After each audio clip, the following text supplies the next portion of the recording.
কিভাবে নিয়ামত পেল? দুনিয়াও তারা নিয়ামত পেয়েছে, পর মৃত্যুর পরে ইন্তেকালের পরে জান্নাতে গিয়ে তারা নিয়ামত ভোগ করতেছে।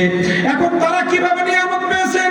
তারা নিয়ামত পেয়েছে, জীবনে কোনোদিন মিথ্যা বলে নাই, জীবনে কোনোদিন গীবত করে নাই, জীবনে কোনোদিন জিনা করে নাই, জীবনে কোনোদিন সুদ খায় নাই, জীবনে কোনোদিন ঘুষ খায় নাই, অন্যের হক ফাঁকি দেয় নাই। আল্লাহর গোলামির মাধ্যমে 1 টাকাও যদি আপনার ইনকাম হয়, বুঝবেন ওটাই আছে আল্লাহর পক্ষ থেকে নিয়ামত। সাহাবায়ে কেরাম আমার নবী মুহাম্মদুর রাসূলুল্লাহর কদমে আসার পরে জীবনে একদিনও মিথ্যা বলে নাই, মিথ্যা বলে উপার্জন করে নাই, সুদ খেয়ে উপার্জন করে নাই, ঘুষ খেয়ে উপার্জন করে নাই।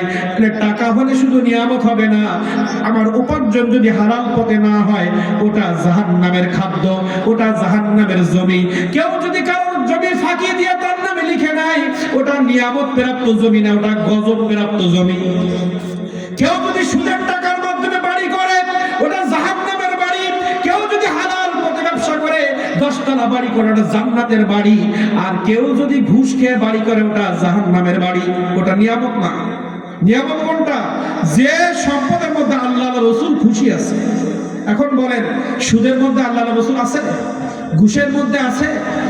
অন্যের জমি ফাঁকি দেওয়ার মধ্যে আছে? নাই। মিথ্যা বলে সম্পদ বানানোর মধ্যে আল্লাহ রাসূল আছে?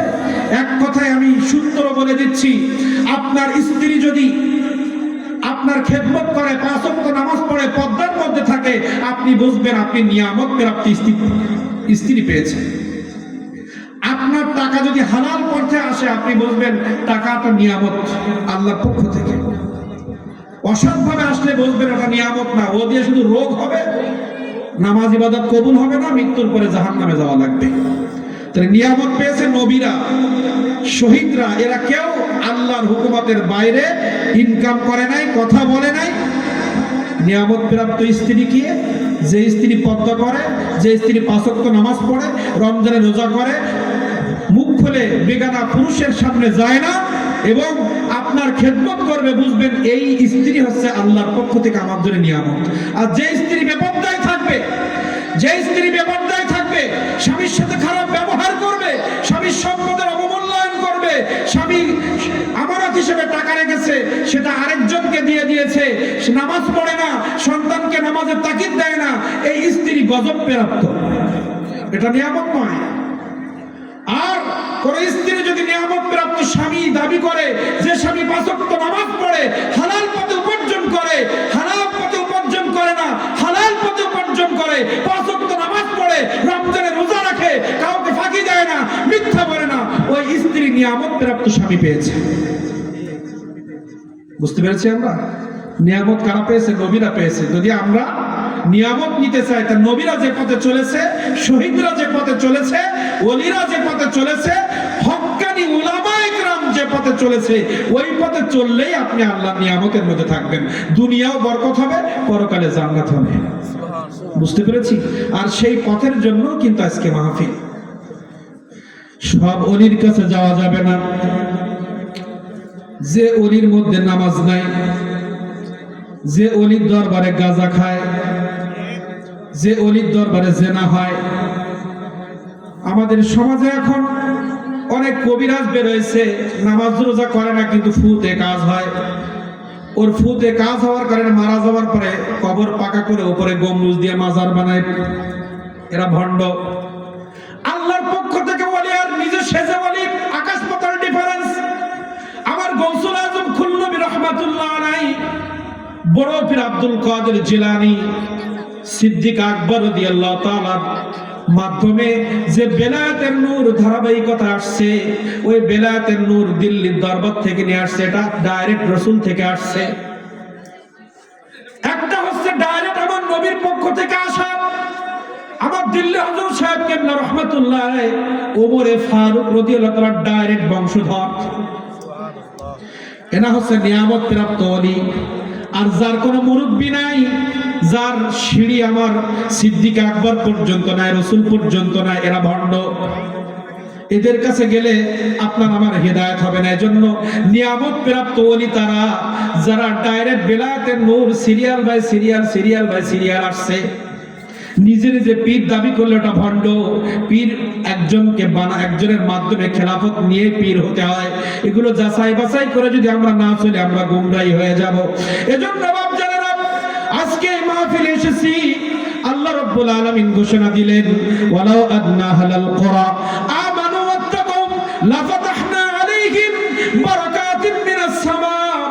পৃথিবীর মানুষগুলো যদি তারা আহলাল কোরা, আল্লাহ তাআলা বলছেন ওই অধিবাসী, মাদার বাড়ির অধিবাসী, মাজুমপুরের গ্রামের মানুষগুলো, মাদার বাড়ির মানুষগুলো যদি ওয়ালাউ আন্না হালাল কোরা আমানু, আমি আল্লাহ আমার উপরে ঈমান আনতো আর আমার ভয় তাদের অন্তরে লালন করত, লাফাতাহনা আলাইহিম বারাকাতিন মিনাস সামা, বিনা পর্দায় আসমান থেকে আমি ওই ব্যক্তির উপরে রহমত বরকত নাজিল করে দিতাম। কয়টা জিনিস? ঈমান এবং আল্লাহর ভয়। আল্লাহকে তো আমরা সবাই বিশ্বাস করি, আমাদের 99% আছে, আমাদের প্রত্যেকের ভিতরে 100% 99% আছে। আল্লাহ আর রাসূলের উপরে বিশ্বাস হচ্ছে 99% ঈমান। আর 1% অর্জন করতে হয় সওবাতের মাধ্যমে। কিসের মাধ্যমে? সওবাতের মাধ্যমে। এই সওবাতটা কি?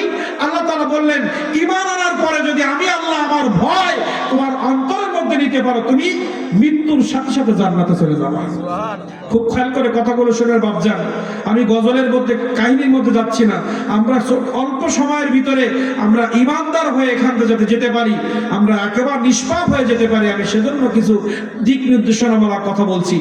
আল্লাহ তাআলা বলছেন বেশি ছোটাছুটি লাগবে না, আমি এবং আমার রাসূল এই দুইটা বিশ্বাস অন্তরে করো, তোমার 99% তুমি সাকসেস। আর 1% হচ্ছে ওই অন্তরের মধ্যে আমি আল্লাহ আর আমার রাসূলকে মৃত্যুর আগ পর্যন্ত ডাউনলোড করে স্থায়ীভাবে রাখার জন্য একটা কাজ করতে হবে, সেটা হচ্ছে সব সময় আমি আল্লাহ আমার ভয় লালন করতে হবে। কি করতে হবে? আল্লাহর ভয় অন্তরে লালন করতে হবে। তাহলে তুমি ঈমানের উপর ইস্তেকামত থাকতে পারবা। আল্লাহর ভয় যদি না থাকে, শয়তান সব মেরে তোমার ঈমান নিয়ে চলে যাবে। আর এই অন্তরের মধ্যে ঈমানকে ডাউনলোড করে স্থায়ীভাবে মৃত্যুর আগ পর্যন্ত রাখার জন্য আল্লাহ রাব্বুল আলামিন ঘোষণা দিলেন, ইয়া আইয়ুহাল্লাযীনা আমানু তাকুল্লাহা ওয়া কুনু মা'আস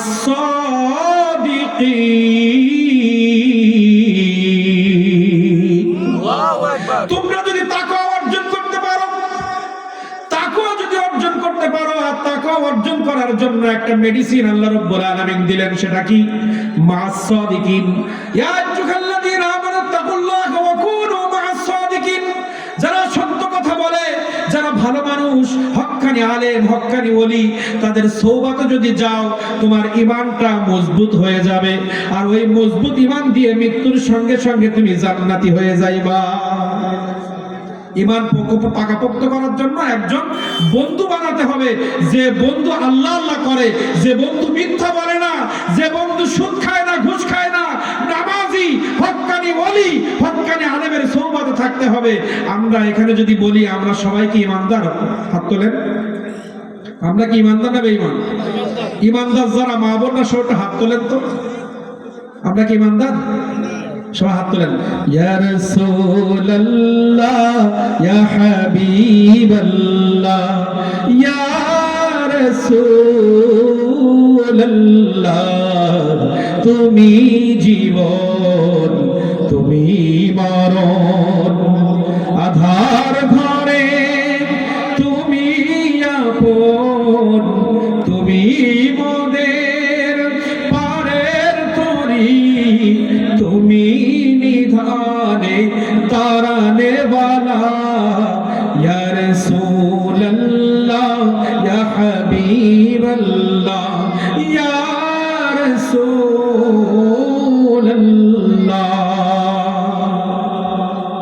রাসূল না চিনলে কোরআনও চেনা যাবে না, ইসলামও চেনা যাবে না, ঈমানদারও থাকা যাবে না। কারণ আল্লাহ তাআলা বলেছেন, লা ইলাহা ইল্লাল্লাহ মুহাম্মাদুর রাসূলুল্লাহ, আমি আল্লাহ আর নবী মুহাম্মদুর রাসূলুল্লাহর মাধ্যমে ঈমান পরিপূর্ণ হবে। আর নবী মুহাম্মদুর রাসূলুল্লাহ বলতেছেন, ঈমানদারের ঈমান পাকাপোক্ত হবে তখন, তোমার সওবাত ভালো হবে যখন। আমরা এখানে সবাই বললাম ঈমানদার, আমরা সবাই 5 ওয়াক্ত নামাজ পড়ি, জুমার নামাজ পড়ি, কিন্তু নামাজের পরে আমার বন্ধুটা হচ্ছে অসৎ। দুইটা মেডিসিন নিয়ে বাড়ি যান, মা বোন খেয়াল করবেন। যে কোনো মহিলাদের সাথে মিশা যাবে না, যে কোনো মানুষের সাথে মিশা যাবে না। আল্লাহ তাআলা কোন কাফের বেঈমানদেরকে ডাকে নাই, আল্লাহ কোন ইহুদি বৌদ্ধ খ্রিস্টানদেরকে ডাকে নাই। আল্লাহ রাব্বুল আলামিন বড় মায়া করে ভালোবেসে ডাক দিচ্ছেন, ইয়া আইয়ুহাল্লাযীনা আমানু, হে আমার ইমানদার বান্দা যারা আমি আল্লাহ আমাকে বিশ্বাস করে নিয়েছো, আমি যে একজন মালিক রব, আমাকে রব বলে যারা তোমরা বিশ্বাস করেছো, আমি শুধু তাদেরকেই বলছি, কারণ যাদের ভিতরে ঈমান নাই তারা এটা মানতে পারবে না। আল্লাহ তাআলা বললেন যারা আমাকে বিশ্বাস করেছো, আমি আল্লাহ আমাকে রব বলে মেনে নিয়েছো, দুইটা জিনিস তোমরা অর্জন করো। দুনিয়ায় তোমরা মুমিন হিসেবে থাকবে, মৃত্যুর পরে জান্নাত পাইবে। মৃত্যুর পরে শুধু জান্নাত নয়, দুনিয়ায় যদি এই দুইটা আমল তোমরা করতে পারো, মৃত্যুর পরে দুনিয়ার মানুষ তোমাকে সেলুট জানাবে, তোমাকে স্মরণ করে চোখের পানি ফেলবে। আর এই দুইটা যদি অর্জন না করতে পারো, দুনিয়ায় বিভিন্ন পেরেশানির মধ্যে পড়বা, দুনিয়ার মধ্যে গজবের মধ্যে পড়বা, আর মৃত্যুর পরে জাহান্নামের আগুন ভোগ করা লাগবে। দুনিয়ার মধ্যে শাস্তি কি হবে? তুমি যদি এই তাকওয়া এবং সঠিক মানুষের সোহবতে না থাকতে পারো, দুনিয়ার পেরেশানি হবে। ওয়ামান আ'রাদা আন যিকরি ফাইন্না লাহু মাঈশাতান দানকা, দুনিয়ার জীবনকে সংকুচিত করে দিব। তার মানে তোমার টাকা থাকবে, সুখ থাকবে না, জমি থাকবে, পেরেশানি কাটবে না।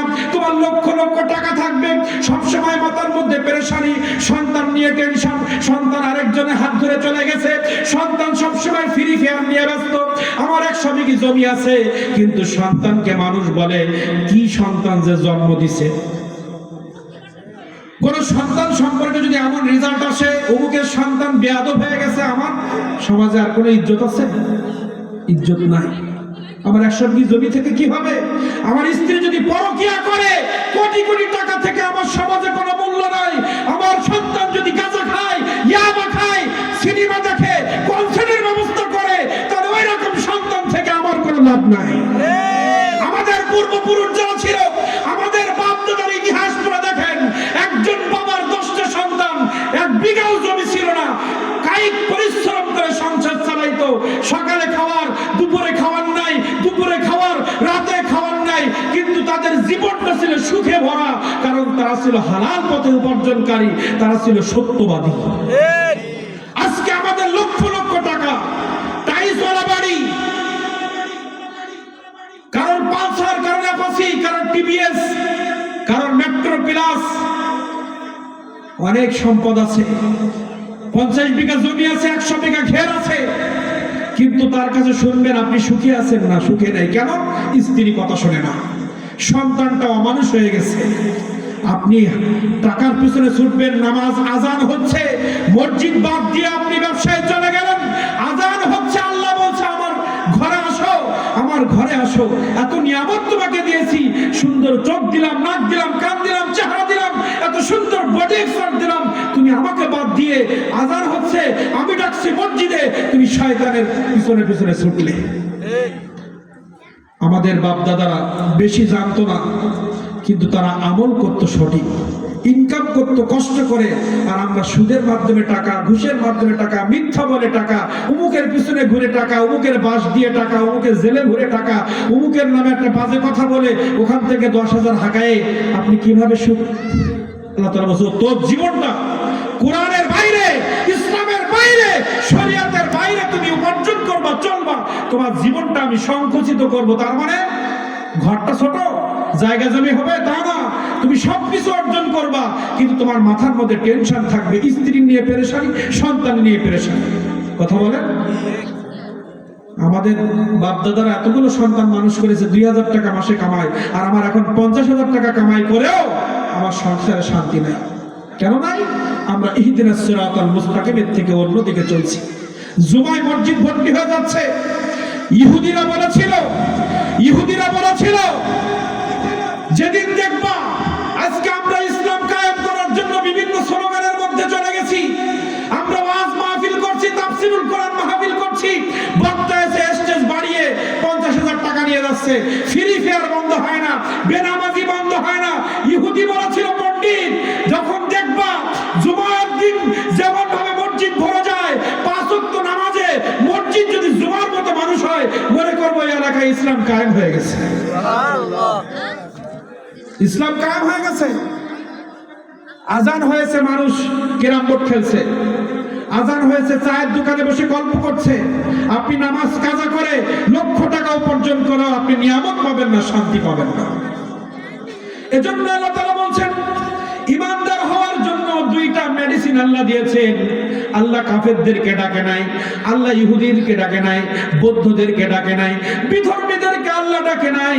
যারা আল্লাহকে মেনে নিয়েছে তাদেরকে ভালো বানানোর জন্য আল্লাহ স্পেশালি ডাক দিয়েছেন, ইয়া আইয়ুহাল্লাযীনা আমানু, হে ঈমানদারগণ, তোমরা যদি ঈমানের উপর ইস্তেকামাত থাকতে চাও, তোমরা যদি দুনিয়ায় ঈমানদার হিসেবে থাকতে চাও, কবরে ঈমানদার হিসেবে আসতে চাও, দুইটা, একটা মৃত্যুর আগ পর্যন্ত ঈমানি হালাতে থাকা আর ঈমান নিয়ে কবর পর্যন্ত যাওয়া, এটাই হচ্ছে আমাদের কাজ।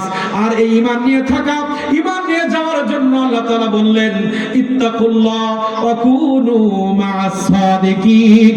24 ঘন্টা আমি আল্লাহ আমার ভয় অন্তরে লালন করো আর ভালো মানুষের সওবাতে চলো। কটা কথা? এই দুইটা ঔষধ নিয়ে যান, জীবনের সাথে মিলান, দেখবেন আগে আপনার মানুষ ভালোবাসতো না, এখন ভালোবাসা শুরু করেছে। আগে আপনার পেরেশানি ছিল, এখন আর পেরেশানি থাকবে না। কি? আল্লাহর ভয় আর ভালো মানুষের সাথে চলা। আমরা কি করি? নামাজ পড়ি, রোজা রাখি, কিন্তু 24 ঘন্টা যার সাথে মিশে একটা গাঁজাখোর, সুদখোর, ঘুষখোর, মিথ্যা কথা বলে, নামাজ পড়ে না, এমন মানুষের সাথে যখন আপনি মেশবেন আপনার আর নামাজ ভালো লাগবে না, মসজিদে সেজদার মধ্যে চোখে পানি আসবে না। কিন্তু আপনি যদি একজন নামাজীর সাথে মিশতে পারেন, আপনি চাকরি করেন, ব্যবসা করেন, আপনি যোগ দেন, অসুবিধা নাই, আপনি আপনার রিজিকের জন্য যে ডিউটি করেন, কেউ ইজি বাই চালায় রিজিক অর্জন করছে, কেউ মোটর ভ্যান, কেউ মাটি কেটে, কেউ যোগ দিয়ে ধান কেটে ঘেরের মধ্যে মাটির কাজ করে, কেউ সরকারি চাকরি, বেসরকারি চাকরি, ব্যবসার মাধ্যমে উপার্জন করছে। এই চাকরির টাইম বাদে আপনি যখন সমাজের মধ্যে চলবেন, যারা নামাজি, যারা মুত্তাকি, যারা ভালো মানুষ, সত্য কথা বলে, এদের পাশে বসবেন, আপনি জান্নাতের কথা শুনবেন। আর খারাপ মানুষের পাশে শুনবেন শুধু গীবত আর গীবতে ভরা। আমরা কার পাশে বসি? চার দোকানে বসে আর একজনের নিয়ে গীবত করে, তার পাশে গিয়ে আমরা বসি, আমার সব শেষ। আল্লাহ তাআলা দুইটা ওষুধ দিয়েছে, একটা আমার ভয় আর ভালো মানুষকে বন্ধু বানাতে হবে। তাহলে তোমার ওই বন্ধুত্ব দুনিয়া ইমানে অবস্থায় রাখবে, কবর পর্যন্ত ইমান অবস্থায় নিয়ে যাবে। আমাদের মা বোনরা যে বুড়া বেশি পাশাপাশি করে তার বাড়ি গিয়ে বসে, আর যে মহিলাটা নামাজের কথা বলে ও পাশে যায় না। মা বোনদেরকে বলছি, পুরুষদেরকে বলছি, সবাইকে, আমি ইমান নিয়ে দুনিয়ায় যদি থাকতে চাই, ইমান নিয়ে যদি কবরে যাইতে চাই, 24 ঘন্টা আল্লাহর ভয় অন্তরে লালন করতে হবে। আর ভালো মানুষ যারা নামাজি মানুষ, সত্য কথা বলে, এদের সওবাতে, এদেরকে বন্ধু বানাতে হবে। বন্ধু কে হবে? কথা বলেন।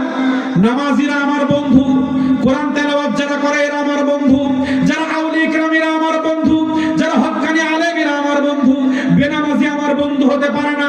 সামাজিক ভাবে চলার জন্য তার সাথে সালাম বিনিময় হবে, কিন্তু বন্ধু বানাতে হবে যারা নামাজি, সত্য কথা বলে। যারা অসৎ ব্যবসা করে তাদেরকে বন্ধু বানানো যাবে না। কি করা যাবে না? তাদেরকে বন্ধু বানালে আপনি ইমানের উপর টিকে থাকতে পারবেন না। একজন গাঁজাখোরের সাথে যদি আপনি একদিন 2 দিন মেশেন, আমি চ্যালেঞ্জ করলাম আপনার একদিন না একদিন সে গাঁজা খাওয়াই ছাড়বে। যে ব্যক্তিরা জেনা করে, আজকে বেড়ান, কালকে বেড়ান, একদিন দেখবেন আপনি মনের ভুলে জেনা করেছেন। আপনি একজন গীবত করে, মানুষের সমালোচনা করে, এমন ব্যক্তির পাশে যখন আপনি বসবেন, দেখবেন 2 দিন পর আপনিও সমালোচনা করছেন। আর একজন নামাজির পাশে যদি আপনি বসেন, একদিন 2 দিন পরে দেখবেন এই মানুষটা আজান হলে মসজিদে যায়, আমিও যাই। এই মানুষটা দেখি সবসময় সত্য কথা বলে, আমি তো মিথ্যা বলে আমিও বাদ দেব।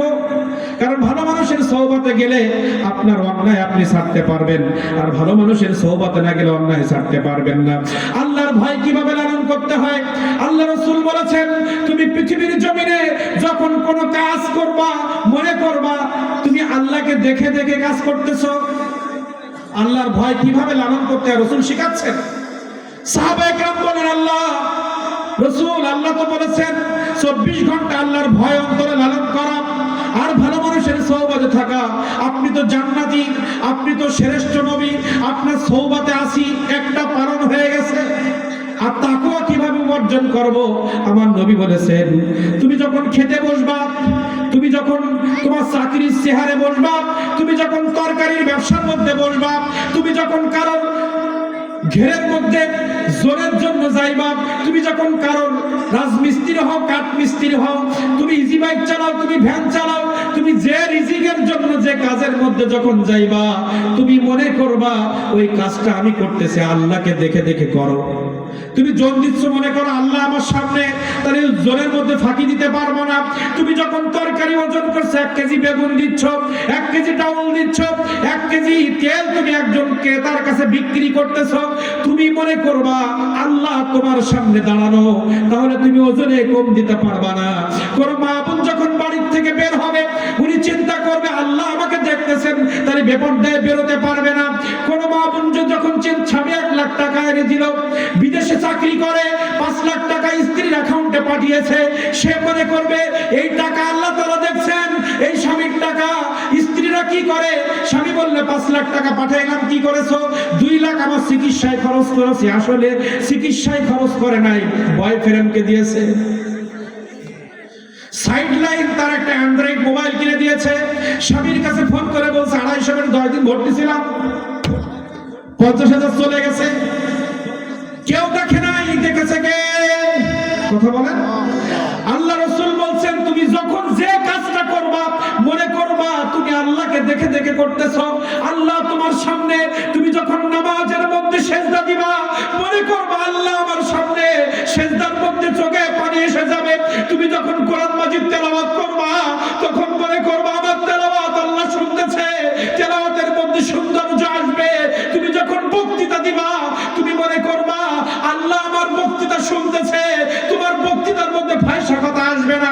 আজকাল বক্তা কথার মধ্যে শুধু আজে বাজে টেবিল বাড়ায়। আল্লাহর কোরআন সামনে, আল্লাহ আমাকে দেখতেছেন, কোন বেয়াদবিমূলক কথা বলা যাবে না এখানে। প্রত্যেকটা কাজ মনে করতে হবে আল্লাহর সামনে প্রেজেন্ট। আল্লাহ রাসূল বললেন তুমি আল্লাহকে দেখে দেখে ইবাদত করো, কাজ কাম করো। সাহাবায়ে কেরাম রাসূল কারীম সাল্লাল্লাহু আলাইহি সাল্লামকে বললেন রাসূল আমরা তো আল্লাহকে দেখি না। কি করেন? আমরা তো দেখতে পাই না।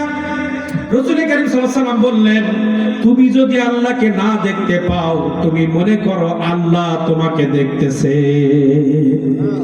তোমাকে আল্লাহ দেখার সেই চোখ আল্লাহ দেয় নাই, কিন্তু তুমি যে কোনো কাজ করার সময় মনে করবে আল্লাহ তোমাকে দেখতেছেন। কোরআন মাজিদে আল্লাহ তাআলা ঘোষণা দিয়েছেন লা তুদরিকুহুল আবসার ওয়া হুয়া ইউদরিকুল আবসার।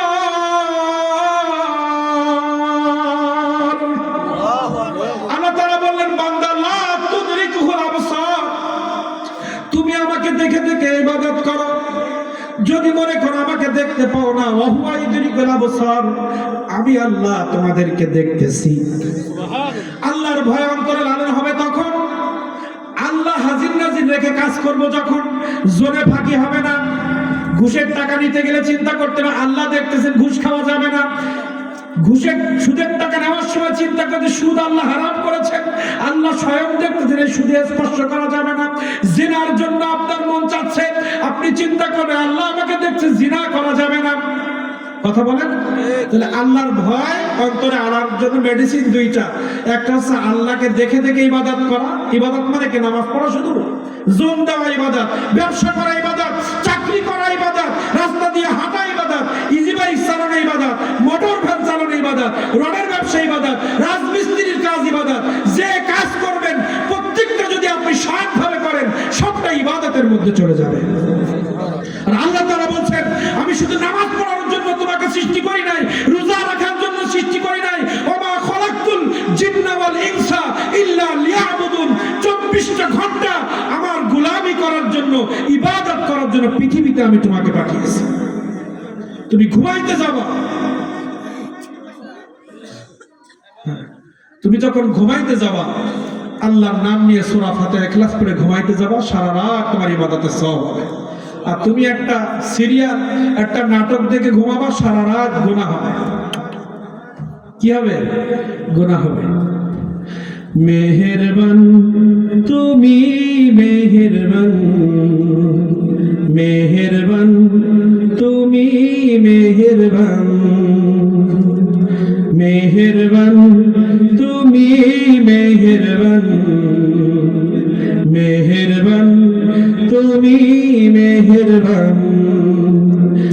আমি পাপী গুনাহগার, তুমি ছাড়া কে আছে আর?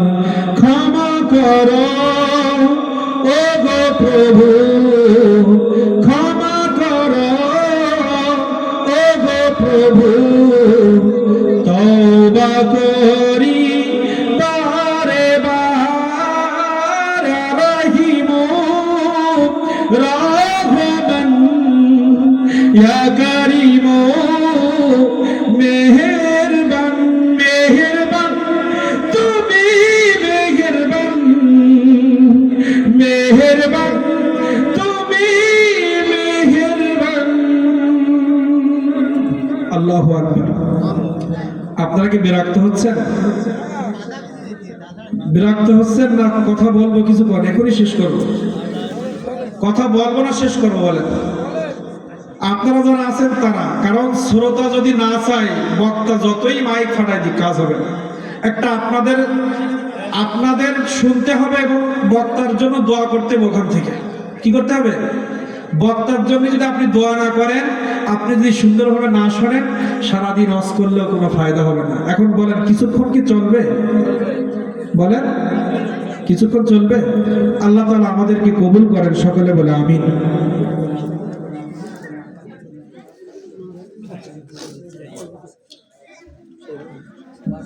আজকে যে মাহফিল করেছে, আল্লাহ তাআলা বলছেন মান জা বিল হাসানাতি ফালাহু আশরু আমসালিহা। একটা ভালো কাজ যখন কেউ করে 10 গুণ দেয়। কয় গুণ? 1 টাকা দিলে 1 চান্সে 10 টাকা দানের সওয়াব হবে, কোনো ভুল নাই। আর আমসালিহা অধিক পরিমাণে আল্লাহ তাআলা দেন। বলছে 1 টাকা দান করলে 10 টাকা দানের সওয়াব হবে, আর যদি তুমি মনের থেকে দাও 1 কোটি টাকা দানের সওয়াব হতে পারে। তাহলে আজকে যে মাহফিলে আমরা এসেছি, এই ছোট ছোট বাচ্চারা মাহফিলের ইন্তজাম করেছে। আমরা কি চাই না এই মাহফিল আমাদের নাজাতের ওসিলা হোক? চাই কি না? এটা আমার নবীজির মিলাদুন নবী। এই অনুষ্ঠান এরা সাজিয়েছে, মা বোন যারা আসছে, আমরা যারা আছি, বাবা আজকে যদি আমরা মারা যাই, কাল এক্ষুনি লাশ হয়ে যাব। কি হয়ে যাবে বাপজান? কত মানুষের মৃত্যুর খবর প্রতিনিয়ত আমরা শুনছি। প্রতিদিন কোনো না কোনো মসজিদের মাইকে এলাহান করছে অমুক ব্যক্তি আর দুনিয়ায় নাই। পৃথিবীর যিনি প্রেসিডেন্ট, তিনিও যদি মরে যায়, ছোট্ট কবর। পৃথিবীর মধ্যে যিনি বড় ব্যবসায়ী, তিনিও মারা গেলে ছোট্ট কবর। এই ছোট্ট কবর। আমি কোটি কোটি টাকার মালিক, 100 বিঘা জমি, 500 বিঘা জমি, আমার জন্য 3টা কাপড়। একজন ইজি বাইক চালানেওয়ালা, তার জন্য 3টা কাপড়। বক্তার জন্য 3টা কাপড়, শ্রোতার জন্য 3টা কাপড়। আমি যত বড় ব্যক্তি হই না কেন, 3টা কাপড়ের বেশি আমার সঙ্গে কবরের মধ্যে যাবে না। কবরের মধ্যে যাবে আপনার নামাজ, আপনার রোজা, আপনার হজ, যাকাত, দান, সদকা। দুনিয়ার মধ্যে সন্তানও যাবে না, স্ত্রীও যাবে না, টাকা পয়সা যাবে না, জমি জায়গা যাবে না। ওই কবরের মধ্যে যখন আপনাকে আমাকে রাখা হবে, তখন শুধু চিন্তা হবে, আল্লাহ যে সন্তানের জন্য মাথার ঘাম পায়ে ফেললাম, যে স্ত্রীকে খুশি করার জন্য দিন রাত পরিশ্রম করলাম, যে প্রতিবেশীকে খুশি করার জন্য একজনের বিরুদ্ধে আমি মিথ্যা কথা বললাম, কেউ তো আমার সঙ্গে আসলো না। মনে করেছিলাম স্ত্রীর জন্য লক্ষ লক্ষ টাকা কামাই করেছি, সন্তানের জন্য লক্ষ লক্ষ টাকা কামাই করেছি, কবরের মধ্যে 3টা কাপড় দিয়ে একা একা রেখে আসলো। আমার খাটটাও গেল না, আমার পোশাক গেল না। আমি সুন্দর একটা চশমা ব্যবহার করতাম, সেটাও খুলে নিল। আমি সুন্দর একটা আংটি ব্যবহার করতাম, সেটাও খুলে নিল। আমি এত দামি একটা পোশাক পরতাম, সেটাও খুলে নিল। আমি শীতের মধ্যে কম্বল গায়ে দিতে পছন্দ করতাম, মৃত্যুর সঙ্গে সঙ্গে কম্বলটাও কেড়ে নিল। শুধু কম্বল কেড়ে নাই, জামা কেড়ে নাই, খাট কেড়ে নাই। আমি 10 বছর 20 বছর ধরে যে বিছানার মধ্যে স্বামী স্ত্রী একসাথে ঘুমাইলাম, সেই স্ত্রী ঘর থেকে আমাকে বাহির করে দিল। আমার মতো অসহায় কেউ নাই। জায়গার জায়গায় জায়গা থাকলো, ব্যাংকের টাকার জায়গায় ব্যাংকের টাকা থাকলো, সন্তানের জায়গায় সন্তান থাকলো, ঘরের জায়গায় ঘর থাকলো। আমি একা একা 3টা কাপড় নিয়ে নিয়ে কবরের মধ্যে চলে গেলাম। কোথায় গেলাম? কবর জগতে চলে গেলাম। কেউ সাথে যাবে না, যাবে হচ্ছে এই মাহফিল, যাবে হচ্ছে আপনার ভালো আমল। এখন আজকে আমরা সুযোগ পেয়েছি, এত সুন্দর একটি মাহফিল এসেছি, তারা বাচ্চারা সুন্দর করে এই অনুষ্ঠান সাজিয়েছে। কিছু ঘাটতি আছে, আপনারা খুশি মনে যে যেভাবে পারেন তাদের সাথে একটু অংশগ্রহণ করেন। 1 লাখ টাকা খরচ করে যদি মাহফিল সাজানো হয়, আপনি 10 টাকা দিয়েও যদি শরীক হন,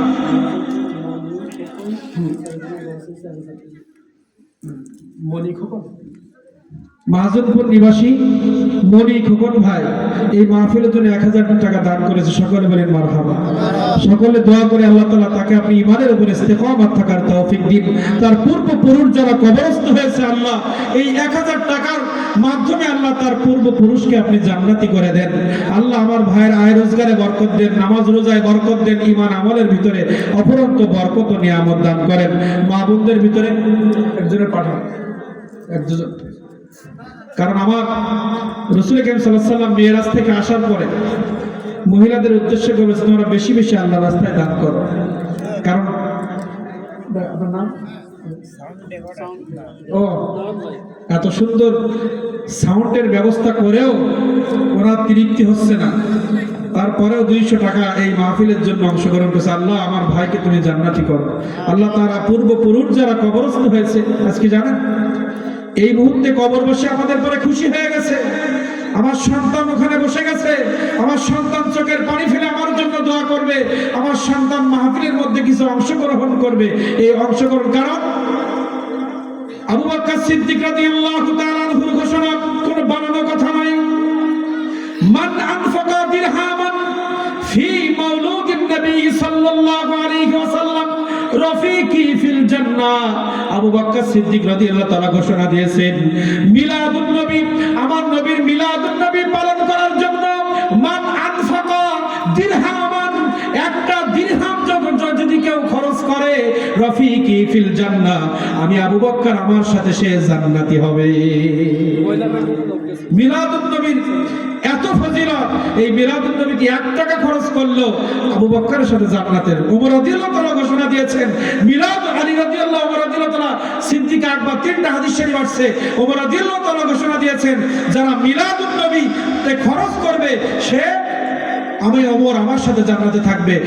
পৃথিবীর থেকে জীবদ্দশায় 10 জন জান্নাতের সার্টিফিকেট পেয়েছেন, যাদের কোনো হিসাব হবে না, ইন্তেকালের সঙ্গে সঙ্গে জান্নাতি হয়েছে, হাসরের ময়দানে বিনা হিসাবে জান্নাতে যাবে। সিদ্দিক আকবর, ওমর ফারুক, ওসমান গনি, আলী রাদিয়াল্লাহু তাআলা সহ 10 জন সাহাবী জান্নাতের সার্টিফিকেট নিয়ে তিনি দুনিয়া ত্যাগ করেছেন। তাদের ঘোষণা, আমার নবীজির মৌলুদে, আমার নবীজির মিলাদুন নবীর অনুষ্ঠানে 1 টাকাও যদি কেউ খরচ করে, আমাদের সাথে তারা জান্নাতে থাকবে।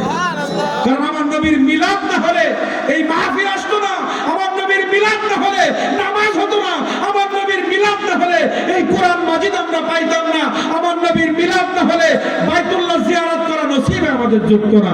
এই পৃথিবীতে আমরা ইমানদার হিসেবে এখনো বসে আছি আমার নবীর কারণে। কার কারণে? আল্লাহ তাআলা কি বলছেন, হে মাহজুনপুরের এলাকার মুমিনরা, আমার পক্ষ থেকে একজন মাওলানা তোমাদের সামনে ওয়াজ করতেছে। ইয়া আইয়ুহাল ইনসানু মা গররাকা বিরাব্বিকাল কারীম, আমার রবের, আমি আল্লাহ কি দিছে, হ্যাঁ নাম কি, হ্যাঁ ইলিয়াস যুবক এই মাহফিলে 20টা টাকা অংশগ্রহণ করেছে। আল্লাহ তুমি তার হায়াতে বরকত দাও, আল্লাহ রুজি রোজগারে বরকত দাও, আল্লাহ তার পূর্বপুরুষ যারা কবরস্থ হয়েছে আল্লাহ সবাইকে মাফ করে দাও। এই মুহূর্তে আল্লাহ খুশি আছে, যা বলবো তা অ্যাকসেপ্ট হবে। কারণ পৃথিবীর জমিনে আল্লাহ সব থেকে বেশি খুশি হয় তার নবীর প্রশংসা করতে। কি প্রশংসা? আল্লাহর ঘোষণা, কুল ইন কুনতুম তুহিব্বুনাল্লাহ ফাত্তাবিউনি। আল্লাহ রাব্বুল আলামিন বললেন, হে নবী আপনি জানায় দিন, পৃথিবীর মানুষ, তাদের সৃষ্টিকর্তা আমি আল্লাহ, তারা আমাকে ভালোবাসবে, এটা স্বাভাবিক। পৃথিবীর কোন মানুষ আমি আল্লাহ আমাকে যদি ভালোবাসতে চায়, আমার ভালোবাসা যদি তারা অর্জন করতে চায়, ফাত্তাবিউনি, আপনি নবী আপনাকে যদি মহব্বত করে, আপনার ইত্তেবা যদি করে, ইহবিবুকুমুল্লাহ, আপনাকে ভালোবাসলে আমি আল্লাহ তাকে ভালোবাসবো, যে আপনাকে খুশি না করবে আমি তারপরে খুশি হব না। আপনি নবী, আপনাকে যদি কেউ খুশি করতে পারে, আপনাকে যদি কেউ ভালোবাসে, আপনার ইত্তিবা যদি কেউ করে, ইউহিব্বুকুমুল্লাহ, আমি আল্লাহ তাকে ভালোবাসা শুরু করব। আর আপনার মাধ্যমে আমার ভালোবাসা যদি কেউ অর্জন করে, ওয়াগফির লাকুম, আমি তাদেরকে মাফ করে দিব যুনুবাকুম, জীবনে যত পাপ আছে, আল্লাহু গফুরুর রহিম। আল্লাহর ঘোষণা, আপনাকে ভালোবাসলে আমি তাকে ভালোবাসবো। কত কঠিন কথা! নবীর উপরে মহব্বত না থাকলে কোনো কাজ হবে না, নবী মাইনাস করে কোনো কাজ হবে না। কে কে দিছে বলেন? একজন ভাই 20 টাকা দান করেছে, আল্লাহ তার ইমানে আমলে বরকত দেন। আপনি সাহেব আলী ভাই 20 টাকা দান করছে, 20 টাকা মিলাদুন নবীতে শরীক হয়েছে, আল্লাহ তাআলা তার রুজি রোজগারের ভিতরে আপনি বারাকাত দিন। আল্লাহ তার পূর্বপুরুষ যারা কবরস্থ হয়েছে, আল্লাহ তাকে আপনি জান্নাত নসিব করুন। 50 টাকা কে দিছে? দিন মোহাম্মদ, আমার দিন মোহাম্মদ চাচা 50 টাকা মিলাদুন নবীতে অংশগ্রহণ করেছে। আল্লাহ আমার চাচার হায়াতের ভিতরে তুমি বরকত দাও, ঈমান আমলের ভিতরে বারাকাত দান করো। আল্লাহ তার আব্বা আম্মা আত্মীয় স্বজন যারা পূর্বপুরুষ কবরস্থ হয়েছে, আল্লাহ তুমি তাদের সবাইকে জান্নাত নসিব করো। আল্লাহ আমার চাচাকে তুমি ঈমানের উপর ইস্তেকামাত থাকার তৌফিক দাও। এই হাতের ভিতরে যে টাকাগুলো আসছে, 1000 টাকা থেকে শুরু করে 200 টাকা, 50 টাকা, 10 টাকা, 20 টাকা, সবার জন্য অন্তর থেকে আল্লাহ আপনার নবীর ওসিলা দিয়েছি। আপনি বলেছেন আমার নবীর মহব্বত, আমাকে মহব্বত, আমার নবীর ইত্তেবা, আমার ইত্তেবা, আমার নবীর গোলামি, আমার গোলামি। শুধু আমাকে ডাকলে হবে না, হে নবী, আপনাকে যে খুশি করেছে আমি তারপরে খুশি হয়ে গেছি। আল্লাহ আপনার নবীকে মহব্বত করে তারা টাকা দিয়েছে। আপনার ওয়াদা, আপনার ঘোষণা, আপনার কাছে যারা ভালোবাসবে আমি তাদেরকে ভালোবাসবো। আল্লাহ রাসূল মদিনায় শুয়ে শুয়ে আল্লাহর কাছে দরখাস্ত করতেছে, মাহাজুরপুরের মধ্যপাড়ার এই যুবকরা, বৃদ্ধ মা বোনেরা, তারা মাহফিলের মধ্যে নবী আমাকে ভালোবেসে আল্লাহ তারা এই মিলাদুন নবীতে অংশগ্রহণ করছে। আল্লাহ তুমি তাদের পরে খুশি হয়ে যাও।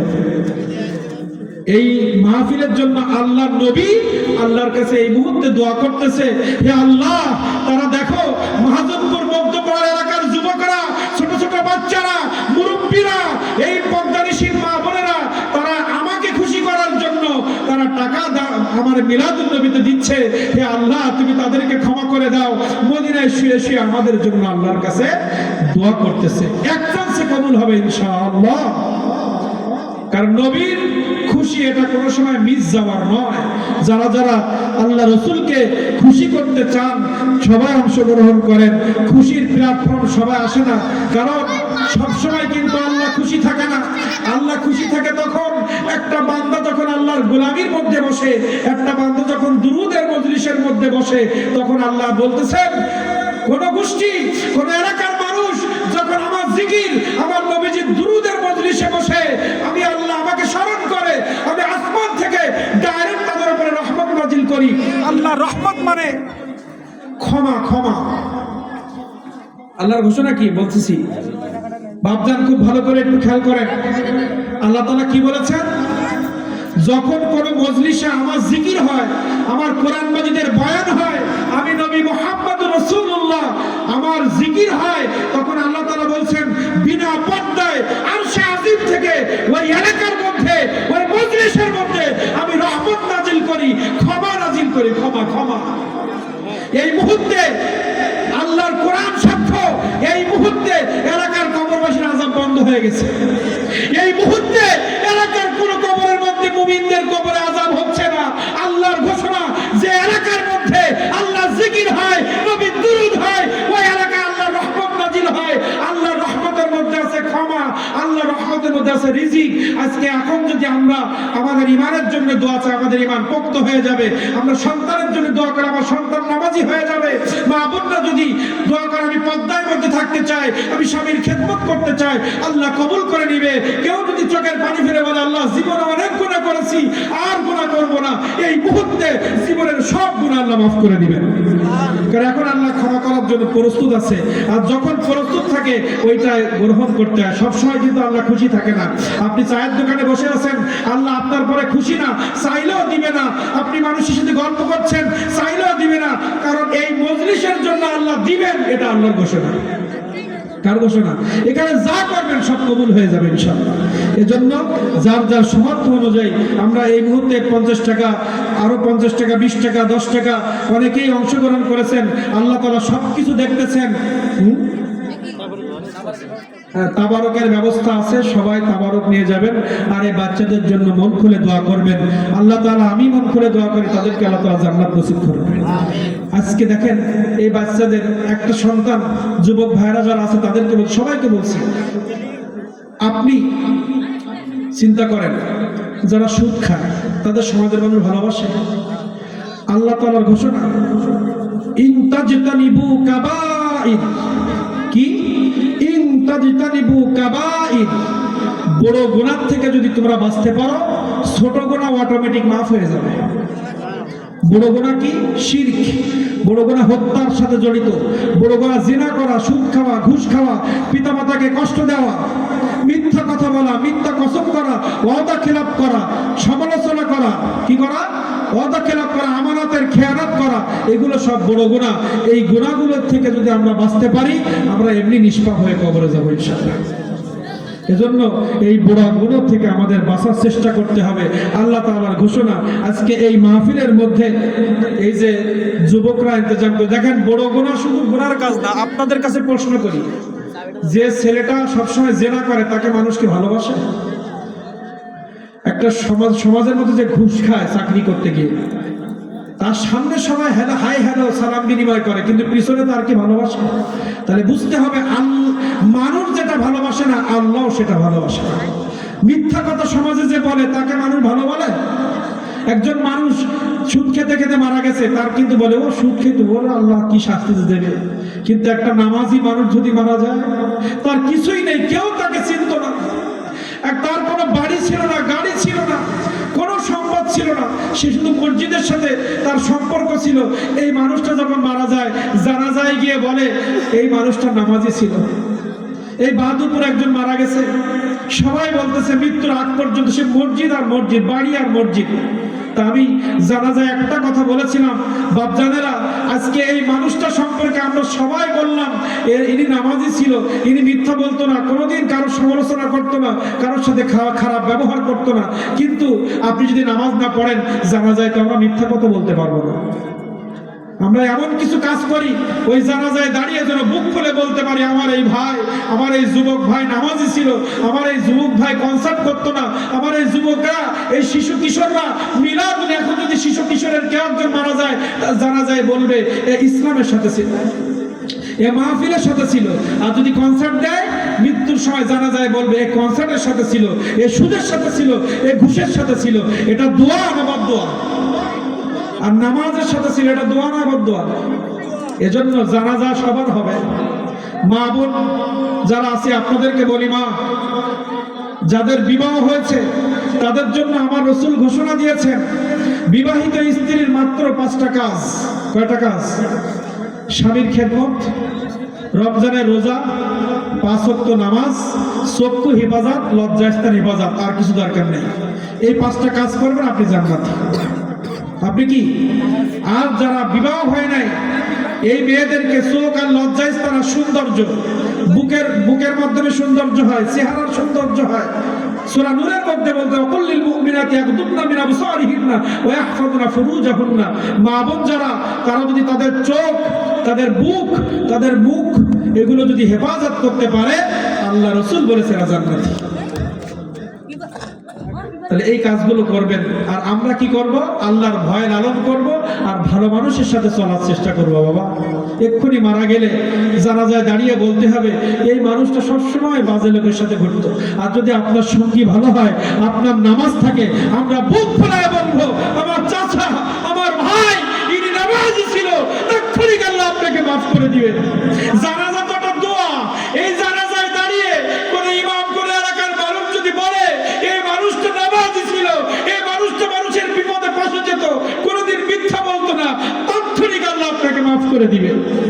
আর আপনি যদি অন্যায় কাজের সাথে জড়িত থাকেন, আমরা তো বলতে পারবো না আপনাকে ভালো, শুধু আফসোস হবে, বলতে পারবো না এই মানুষটা খারাপ, তো বলা যাবে না, কিন্তু ভালোও তো বলতে পারবো না, কারণ আপনি তো খারাপ ছিলেন। এজন্য জানাজায় দাঁড়িয়ে আমরা যেন আপনার পরিচয় দিতে পারি, আপনারা যেন আমার পরিচয় দিতে পারেন। ওই জানাজার সময় প্রমাণ হয়ে যাবে কে ভালো ছিল কে খারাপ ছিল। বাবা, মৃত্যু যে কোনো সময় আমাদের আলিঙ্গন করছে। আল্লাহ রসুল বলছে সেই সব থেকে চালাক মানুষ, সেই সব থেকে বুদ্ধিশীল মানুষ যে যখন যে কাজটা করে জীবনের শেষ কাজ মনে করে করে। আজকে যদি আমরা মনে করতে পারি, আজকে আরেকটা কথা বলে আমি শেষ করছি, আপনারা বেয়াদবি মাফ করবেন, এটা আমাদের জানার জন্য বলছি। আপনি যখন নামাজে যাবেন, মা বোনদেরকে বলছি, আপনি যখন রান্না করতে যাবেন, আপনি মনে করবেন এই দুপুরের রান্না আমার জীবনের শেষ রান্না, আপনার রান্নার স্বাদ হবে। আপনি যখন স্বামী সারাদিন কাজ করে বাড়িতে আসবে, আপনি স্বামীর খোঁজ দিবেন যে তুমি সারাদিন কষ্ট করেছো, তোমার শরীরটা ভালো আছে তো? কারণ ওই পরের দিন সকালে খোঁজ নেওয়ার সুযোগ আর নাও পেতে পারেন। প্রত্যেকটা মানুষ যে কাজ করবে তখন যদি মনে করে আমার জীবনের শেষ কাজ, ওই কাজটা সুন্দর হয়, ওই কাজটা জান্নাতি হয়।